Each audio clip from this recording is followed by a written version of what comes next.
दीपक जी, हमारे नज़र प्रोग्राम में आपका हार्दिक स्वागत है। जी शुक्रिया सर। जैसे कि आप फिल्म लाइन से संबंधित हैं और फिल्म लाइन में भी एक लाइन ना होके आप एक तरह से ऑलराउंडर के रूप में आप कार्य कर रहे हैं। जी आपका नाम जैसे दीपक नूर है, हाँ। तो आप अपनी थोड़ी बहुत जो मिली अभी तक फिलहाल आधी कामयाबी के लिए किसको जिम्मेवार मानते हैं? दीपक को जिम्मेवार मानते हैं या नूर को जो मानते हैं? ये सबसे पहली बात जो मैं मानता हूँ, माँ सरस्वती का आशीर्वाद जो होता है, जिनके ऊपर माँ सरस्वती का आशीर्वाद होता है, कामयाबी उन्हीं को मिलती है।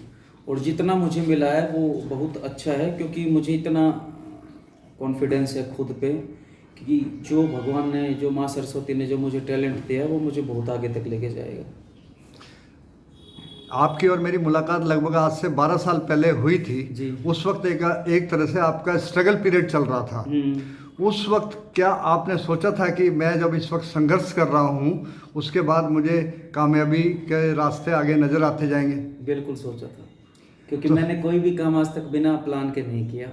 मुझे एक चीज़ पता है कि अगर मैं मेहनत करूँगा तो मुझे कोई रोक नहीं सकता, कोई सिफारिश नहीं रोक सकती, कोई मेरे रास्ते का कांटा मुझे नहीं रोक सकता, क्योंकि जितना स्ट्रगल करके मैं यहाँ तक पहुँचा हूँ, इतना स्ट्रगल करने के बाद तो मुझे कोई रोक ही नहीं सकता और आगे भी नहीं रोक सकता। नहीं, क्यों? जैसा हाँ। जैसे जैसे मैं 12 साल पहले की बात हाँ। कर रहा हूँ कि संघर्ष में अगर पैसा ना हो हाँ। तो संघर्ष की जो पीरियड है, टाइम पीरियड है, वो बढ़ जाता है। टाइम पीरियड तो बढ़ता ही है।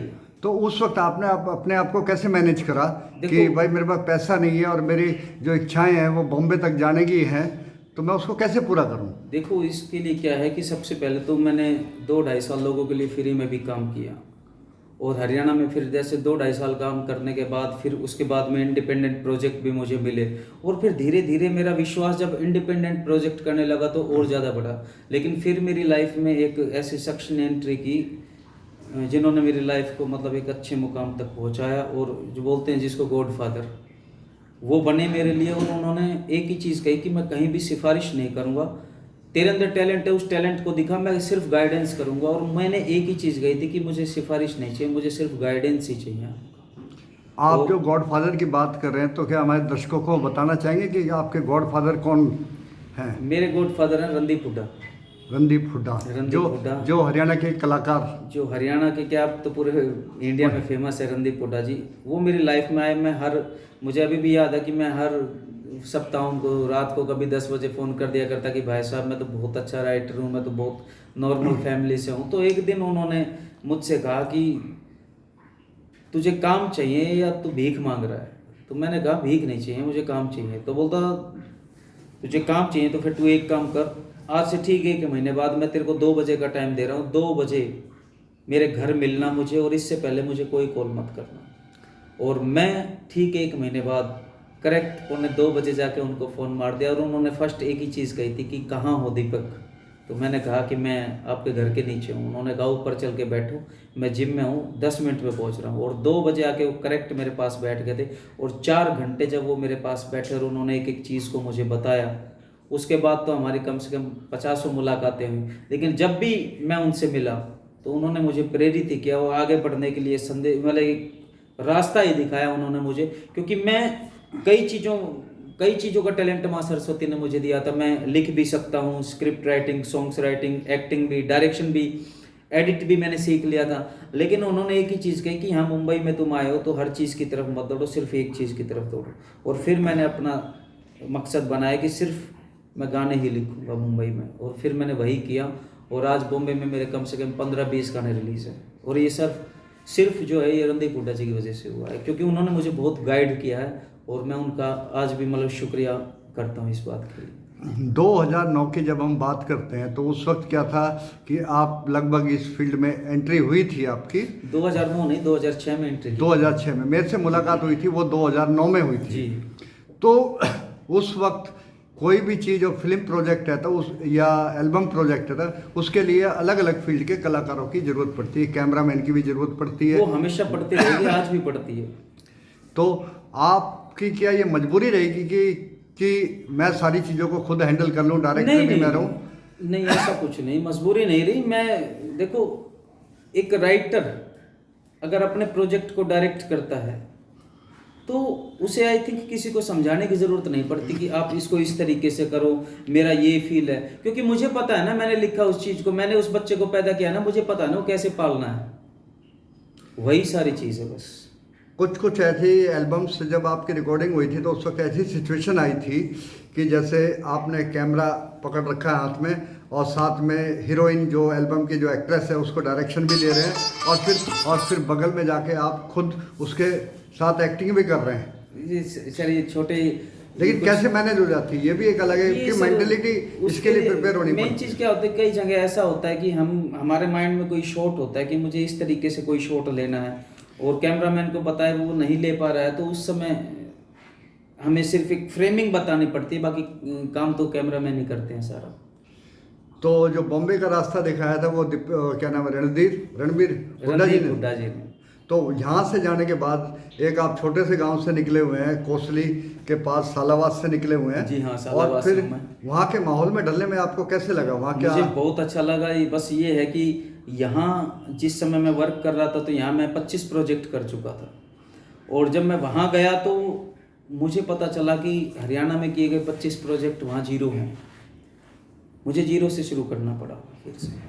तो इस दौरान लगभग ये 10 साल का जो पीरियड रहा आप संघर्ष का, इसमें आपकी किन एक्टर वगैरह से या किस प्रोड्यूसर से आपकी मुलाकात हुई जिसने आपके मनोबल को बढ़ाया? मुलाकात काफ़ी बंदों से हुई मेरी, और मुलाकात तो इंडस्ट्री में सबसे ही होती रहती है। मेन चीज़ ये है कि हम काम किसके साथ कर रहे हैं, वो इम्पोर्टेंट है। तो काम आपको किससे बढ़िया लगा? विपिन पटवा जी हैं म्यूजिक डायरेक्टर, अभी जो परिणीति चोपड़ा की फिल्म आई थी उनके साथ भी मैं काम कर रहा हूँ।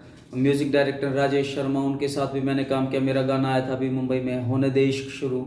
और फरजान फेज का भी एक गाना आया था, माइंड ब्लोइंग। फिल्म आई थी वीरे की वेडिंग, पुलकित सम्राट कृति खरबंदा के साथ, वो मैंने लिखा, मिक्का ने गाया उसको। और इसके अलावा सपना चौधरी की फिल्म आई थी दोस्ती के साइड इफेक्ट, उसमें भी मैंने 2 गाने लिखे, और शूट टाइम पे भी मैं कुछ पल उनके साथ था। तो धीरे धीरे वर्क करता गया और रास्ते खुलते गए। आज बॉलीवुड में कम से कम 15-20 गाने मेरे रिलीज़ हैं, और अभी हरियाणा में भी एक फिल्म श्रीमान राजवीर विजय वर्मा के साथ मेरी आ रही है, मैंने लिखी है, मैंने गाने लिखे हैं। और काफ़ी टाइम बाद एक बार फिर से एक्टिंग में एंट्री करने जा रहा हूँ एज ए विलन। तो उत्तर भारत की हम अगर बात करते हैं, उत्तर भारत में पंजाबी फिल्म भी मतलब बन रही है और एल्बम भी बन रही है, साथ में भोजपुरी है वो भी बन रही है, और हरियाणवी भी बन रही है हिंदी फिल्मों के अलावा। तो इनमें आपको तीनों चारों जगह में क्या डिफरेंस नज़र आया? डिफरेंस यही है कि सबसे पहले तो बजट। अगर आप हरियाणा में जो 5-10 लाख रुपए में बन रही है पिक्चर, उनकी बॉलीवुड से तुलना करेंगे तो ये आपकी मूर्खता है, सभी की मूर्खता है। कि अगर आप, कई मुझे ऐसे बंदे मिले हैं कि मुझे बताते हैं कि आप जानी का गाना सुनो, आप ये गाना सुनो, हमें इस फील का गाना चाहिए। लेकिन हरियाणा में भी मैंने देखा है कि फील तो बता देंगे कि मुझे इस फील का गाना चाहिए, लेकिन जब वो गाना लिखने के बाद उनसे बजट बताया जाता है कि आप इतना बजट आपको हमें देना पड़ेगा, तो फिर उनकी हवा निकल जाता है। क्योंकि जानी लिखने के लिए 5-10 लाख रुपए लेता है, और ये चाहते हैं कि 5,000 रुपये में गाना लिख के कोई दे जाए, तो फिर जानी के गाने की उम्मीद मत करो। तो अभी आप अनमैरिड हैं, तो हाँ? क्या आप बॉम्बे जाने के बाद भी आपके मन में कभी ख्याल आया कि मैं अकेला आया, क्यों आया? नहीं, अरे मैं सर हमेशा कॉन्फिडेंस के साथ गया हूँ। और अनमैरिड होना, मोदी जी भी अनमैरिड हैं, योगी जी भी अनमैरिड है, खट्टर जी भी अनमैरिड हैं, और आप भी अनमैरिड हैं। तो मेरे हिसाब से ये अनमैरिड ये नहीं कि कोई कमजोरी नहीं है, अनमैरिड है तो इसका मतलब ये कोई कि हमारे सपने नहीं है। और दूसरी बात, मैं अभी मैरिज करने वाला भी हूँ, जल्दी चल रही है बातचीत। लेकिन मुझे एक ऐसी लड़की चाहिए जो मेरे पंख बने, पंखों की रुकावट ना बने, बस इसलिए मैंने मैरिज नहीं की।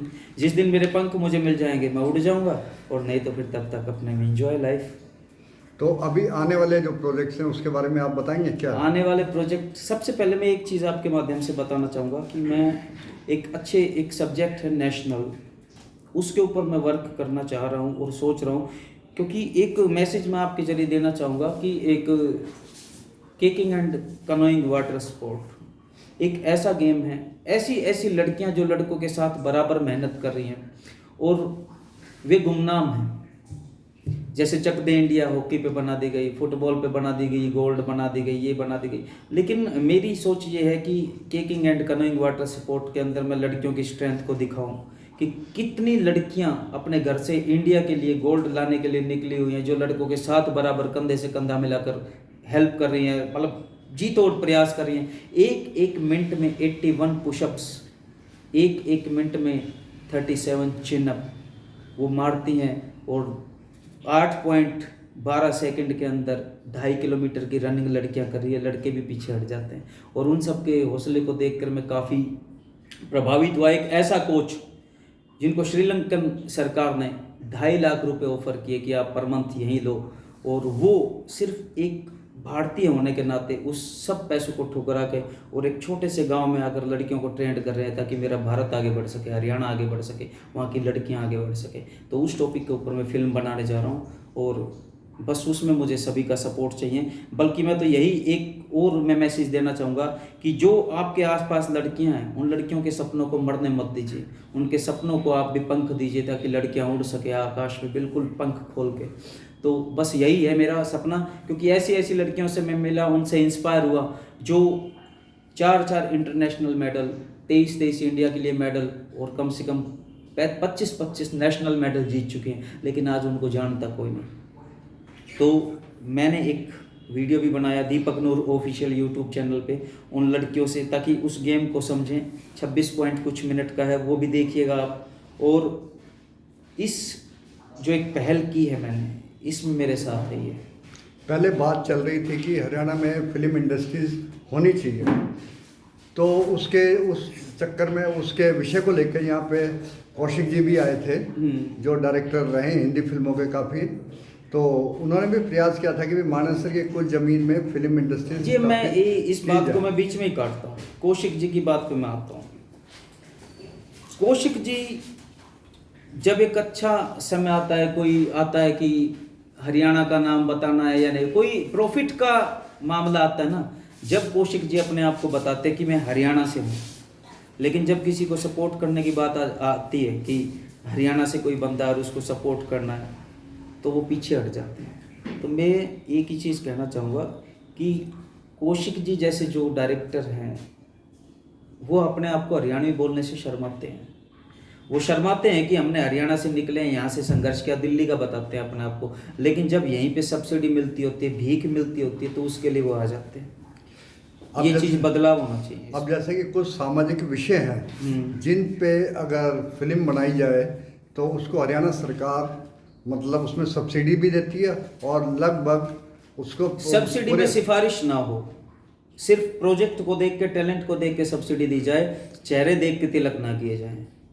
तो ऐतिहासिक, जैसे ऐतिहासिक में वही होगी, मान लो कि इधर अपने हरियाणा के इतिहास के ऊपर कोई फिल्म बनती है, या जैसे कन्या भ्रूण हत्या के ऊपर फिल्म बनती है, या किसी नशीले जो ड्रग्स के ऊपर फिल्म बनती है, तो उस पर हरियाणा गवर्नमेंट काफ़ी बेनिफिट्स देती है। हरियाणा गवर्नमेंट को समाज में फैली हुई गंदगी की तरफ भी ध्यान देना चाहिए।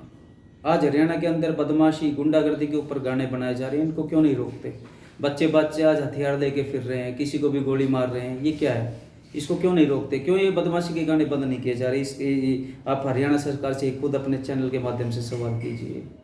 गाने के लिए तो बहुत टॉपिक है, कोई भी चीज़ है, आप पहले भी गाने बनते थे, लेकिन ये क्या आज हर गाना बंदूक, बदमाशी, इन्हीं में क्यों हो रहा है? तो आप हमारे दर्शकों को क्या संदेश देना चाहेंगे? मैं यही संदेश जो फिल्म लाइन में इंटरेस्टेड है, मैं यही संदेश देना चाहूँगा कि अच्छा वर्क कीजिए, अच्छी चीज़ें देखिए, और जो प्रोत्साहित करें उन चीज़ों को देखिए, उनको आगे बढ़ाइए। यही कहना चाहूँगा। जो लड़कियां आगे बढ़ना चाहती हैं, उनके सपनों को मारिए मत, उनके आगे सपनों को उड़ने दीजिए। क्योंकि मैं भी काफ़ी प्रेरित हुआ हूँ लड़कियों से, जब मैंने उनकी देखी मेहनत कि किस तरीके से लड़कियां कठोर मेहनत कर रही है, और मैंने उनके बीच में समय बिताया। 1 महीने का कैंप उनका चला हुआ है मेरे गाँव जज्जर में, सालावास में। तो उनके बीच में जो समय बिताया मैंने, तो मैंने उनके साथ खाना भी खाया, आटा भी गूंदा उनके साथ। तो एक ऐसा फील हुआ कि मैं अपने परिवार के अंदर ही मेहनत कर रहा हूँ। तो वो चीज़ मुझे चाहिए कि जब लड़का और लड़की बिल्कुल निसंकोच, एक लड़का लड़की ना होके और एक फ्रेंड्स बन के काम करें, तो मुझे ज़्यादा अच्छा लगेगा। क्योंकि लड़का और लड़की सिर्फ ये नहीं कि एक अलग फीलिंग्स जो आप समझ रहे हैं, सिर्फ उसी के लिए नहीं बने। एक लड़का और लड़की अच्छे दोस्त भी हो सकते हैं, और बहुत अच्छे दोस्त हो सकते हैं। उस थॉट को लेके जब चलेंगे तो लड़के भी बढ़ेंगे और लड़कियाँ भी बढ़ेंगी। ये सोच है। तो हमारी हरियाणा सरकार को फिल्म इंडस्ट्रीज डेवलपमेंट करने के लिए हरियाणा में क्या करना चाहिए, कैसे प्रयास कोशिशें करनी चाहिए जो नहीं कर रहे। सबसे पहले तो जो हरियाणा के कलाकार हैं, फुकरे नहीं कलाकार, उनको प्रोत्साहित करें। हरियाणा में अभी मैं देख रहा हूँ कोई अपना अवार्ड शो कर रहा है, 50 रुपये की ट्रॉफी के पीछे सभी भागे जाते हैं कुत्ते की तरह। क्यों, किस लिए? 50 रुपये की ट्रॉफी खरीद के अपने घर रख लो ना। लेकिन जा क्यों रहे हो? वो अवार्ड दिया किस लिए जा रहा है? सिर्फ एक गाना उसका आ गया, उसको देख लिया, बस ये उस लड़की के साथ गाना बना दिया, इसका ये नाम है, इसका वो नाम देख के 50 रुपये की ट्रॉफी दिया, उसके लिए क्यों जद्दोजहद करते हो? मैं इस तरह के अवार्ड शो इग्नोर करता हूँ, क्योंकि मेरा मानना है कि चीज़ें काम करो, काम से लाइफ बनेगी। ये अवार्ड जो 50 रुपये की ट्रॉफी घर में लगाने से कुछ नहीं होगा। आपका हमारे कार्यक्रम में आने के लिए हार्दिक धन्यवाद और भविष्य में आपकी कामयाबी के लिए शुभकामनाएं। शुक्रिया जी, शुक्रिया।